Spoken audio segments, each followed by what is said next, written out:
AP శాసన మండలిలో fee reimbursement దుమారం రేపింది. ఫీజు రియంబర్స్మెంట్ కు సంబంధించి చర్చకు వైసీపీ పట్టుబట్టింది. ఆ పార్టీ ఎమ్మెల్సీలు వాయిదా తీర్మానం ఇవ్వగా మండలి చైర్మన్ తిరస్కరించారు.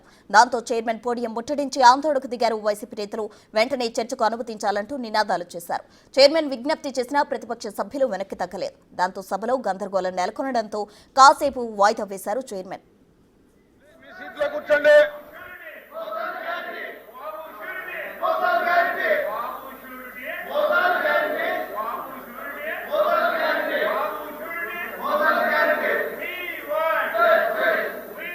ప్లీజ్ కూర్చోండి, కూర్చోండి, దయచేసి కూర్చోండి.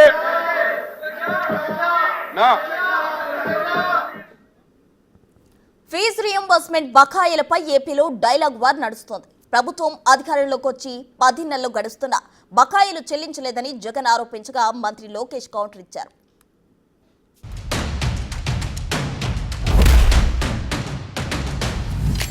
ఈరోజు పిల్లలకు సంబంధించిన ఫీజులకు సంబంధించిన బకాయిలు కూడా సంవత్సర కాలంలో ఫీజు రీయింబర్స్మెంట్కు కావాల్సింది ఒక్కొక్క క్వార్టర్కు 700 కోట్ల రూపాయలు చొప్పున, సంవత్సరానికి 2800 కోట్ల రూపాయలు విద్యా దీవెన కింద 4 క్వార్టర్లకు సంబంధించిన కేటాయింపులు చేయాలి.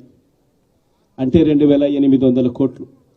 వసతి దీవెన కింద ప్రతి ఏడాది ఏప్రిల్ మాసం వచ్చేసరికి 1100 కోట్ల రూపాయలు కేటాయింపులు చేయాలి. అంటే గత ఏడాది ఈ 1100 కోట్లు 2800 కోట్లు ఈ రెండింటికి సంబంధించి 3900 కోట్ల రూపాయలకు కేటాయింపులు చేసి ఖర్చు చేసి పిల్లల చదువులను ప్రోత్సహించాల్సిన పరిస్థితిలో ఈ ప్రభుత్వం చేసింది ఏమిటి అనంటే కేవలం 700 కోట్ల రూపాయలు మాత్రమే ఇచ్చి చేతులు దులుపుకున్న పరిస్థితులు. అధ్యక్ష, ఇది ఎట్టుందంటే గతంలో ఫీజు రీఎంబర్స్మెంట్ చేయలేదు అధ్యక్ష. 4500 కోట్ల రూపాయలు బకాయిలు పెడతారు, దానిపైన ధర్నా అంటారు అధ్యక్ష. వాళ్ళే కరెంట్ ఛార్జీలు పెంచుతారు, దానిపైన ధర్నా అంటారు. ఎట్లా అధ్యక్ష ఇది? ఎందుకు 4500 కోట్ల రూపాయలు బకాయిలు పెట్టారు చెప్పమనండి.